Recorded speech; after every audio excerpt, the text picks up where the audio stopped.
আসো আসো বাবার, আসো আসো, আমার সাথে আসো। তোমাকে আমি যতগুলা ঘর দেখেছি এটাই আমার শেষ ঘর, আর এটার ভাড়াও কম আছে। ভাড়া কত টাকা? 3000 টাকা। 3000 টাকা? তাইলে তো ভালোই। ভাড়া কম ঠিক আছে, কিন্তু এই ঘরে একটা সমস্যা আছে, এই ঘরে ভূত থাকে। আরে কাকা, ওইটা সমস্যা নাই, আমরা এই ভূত টুট ডরাই না।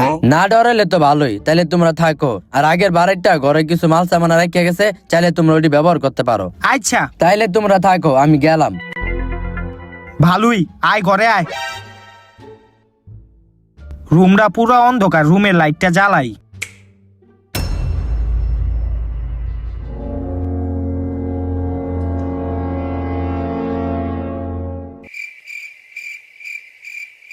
এক লাখলা মুড়ি খায়, আঙ্গু একটু কয়ও না। আমরা খালি কি হইছে? এই হন, এই রুমের ভাড়া বাড়িওয়ালাই কইছে 3000।